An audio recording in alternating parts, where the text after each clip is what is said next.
Bienvenue dans le jardin Korigane Z, un jardin que j'ai co-conçu avec Chloé Le Gallo et Héloïse Dagorn. Je reviens voir un petit peu comment tout ça a évolué.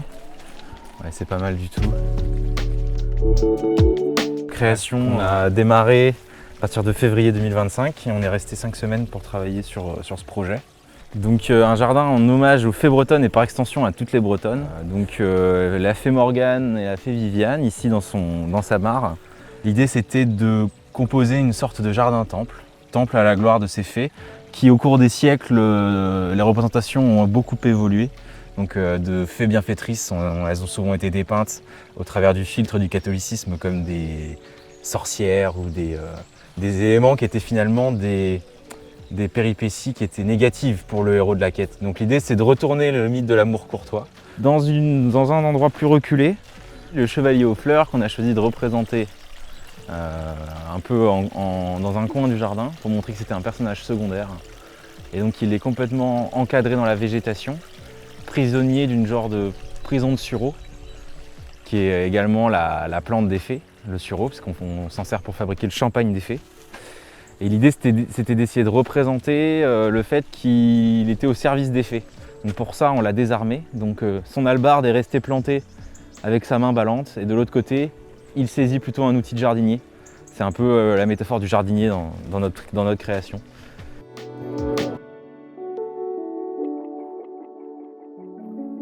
Ici, on a le laboratoire de Morgane. L'idée, c'était de représenter Morgane dans une position, forcément, on ne voulait absolument pas que ce soit agressif, parce que c'est celle qui a le plus été décrite comme une sorcière. Donc elle a l'air très apaisée, elle est assise en coiffe bretonne. Et on l'a représentée avec un vaisselier breton, qui est celui de ma grand-mère. Donc qu'on a récupéré et qu'on a placé là pour essayer d'évoquer vraiment une pièce, quoi. Donc un dallage, etc. Et devant elle, du coup, un jardin de pot dont la thématique est surtout les plantes aromatiques, forcément. Un genre d'atelier d'herboriste. Se font face les deux fées dans la composition, en symétrie. Et au centre, le visiteur. Pour vraiment inviter le visiteur finalement à venir apprécier le décor en se mettant ici. C'est vraiment un point qu'on a choisi parce que du centre du jardin, on peut vraiment observer à peu près l'intégralité. Et on peut observer les différentes chambres de verdure qu'on a de chaque côté, avec la jardinière du centre, la table de verdure, comme si on était un peu invité chez elle. Les sculptures ont été réalisées par Chloé Le Gallo, qui est une amie d'enfance et également artiste multi-casquette, donc graphiste, illustratrice et du coup pour la première fois sculptrice. Donc l'idée c'est qu'on a récupéré des éléments existants de mannequins, etc. pour faire des genres d'épouvantails améliorés. Donc elle a dessiné les visages, elle les a découpés à la découpeuse laser. Et après avec le grillage à poules, on est venu créer les volumes. On les a remplis de terre, puis plantés.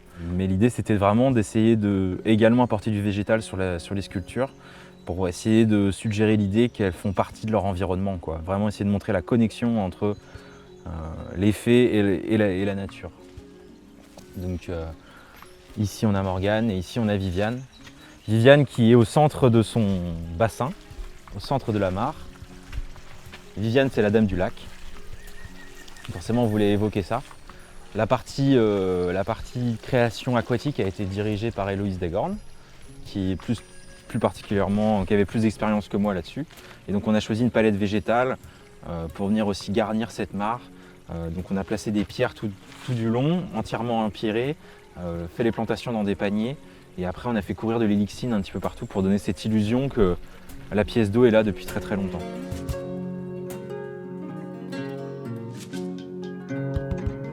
La toiture en fanion qui est composée de 2000 fanions en coton, qui a été réalisé par ma sœur Camille donc, et mon beau-frère Benjamin, qui ont tout découpé, et ma sœur ensuite a tout cousu sur du ruban qu'on est venu ensuite tendre sur la structure. Donc ça a été énormément de travail, mais ça donne vraiment cet effet de lumière. Quand il y a du vent, ça danse avec la brise, c'est super esthétique. Et donc ces 2000 fanions là, On avait un peu peur sur l'évolution, mais au final ça a pastelisé et je trouve que c'est plus joli maintenant que ça a un petit peu passé. Ça c'est vraiment l'élément le plus, on va dire, le plus marquant de notre jardin, c'est ce qui tout de suite, dès l'entrée, percute le visiteur. Et vraiment l'idée c'était de représenter quelque chose, de mettre en place quelque chose qui est assez envoûtant, qui se regarde, qui est jamais pareil, qui bouge avec le vent. Voilà, donc on s'est inspiré de toutes les installations qu'on voit de plus en plus dans les centres-villes, où on utilise de plus en plus le tissu dans l'aménagement paysager et l'aménagement des villes. Et nous, du coup, l'idée, c'était d'essayer de mobiliser ça pour rappeler aux gens la grammaire des temples tibétains et d'essayer d'inventer un espèce de style de temple breton avec du tissu très coloré. Voilà, c'était aussi une manière de faire un hommage aux arts féminins, vu que c'est quand même la thématique qu'on traite sur tout le jardin. Forcément, de montrer un petit peu de la couture dans un jardin, je trouve que c'était quand même intéressant. La densité de plantation est complètement hallucinante. On s'est donné des libertés que je ne me serais pas donné dans un jardin. Clairement, par exemple, ici au bord de la mare, par exemple, ici on a des semis de Trachycarpus fortunei, donc qui sont des palmiers de Chine, qui sont des énormes plantes. Et on les a plantés ici un peu comme si c'était une genre de plante de berge. Voilà, c'est des exemples comme ça, où on s'est permis des libertés parce qu'on crée plus une genre de sculpture végétale qu'un vrai jardin.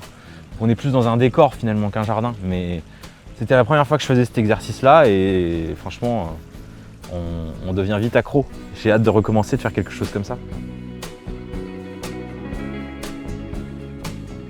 Dans ce jardin, les meubles ont une histoire, les végétaux racontent une histoire, mais les pierres aussi racontent une histoire.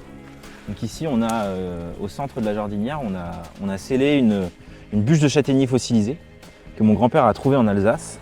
Donc on trouvait ça intéressant d'utiliser cette pierre-là parce qu'elle décrit aussi la manière dont le végétal peut se transformer en minéral avec l'épreuve des années.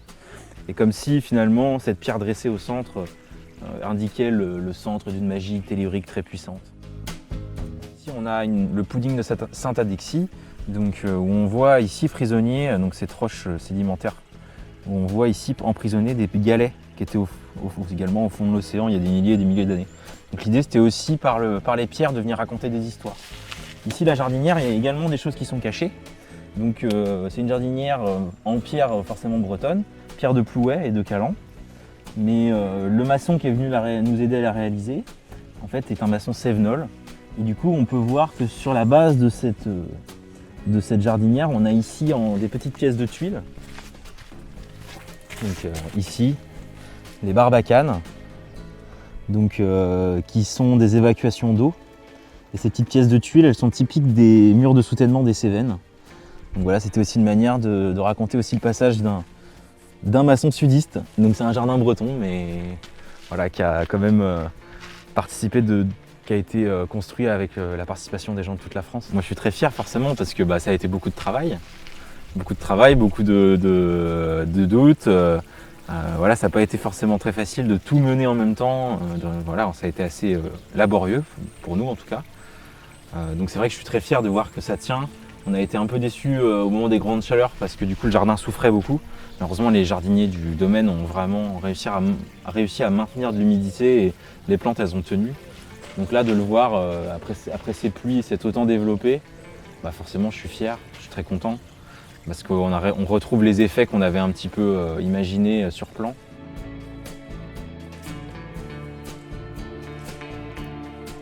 Notre jardin, il ne demande pas tant que ça d'entretien parce qu'on a tout paillé très densément. Moi, je viens juste replanter quelques petits trucs dans les trous quand je viens, quoi.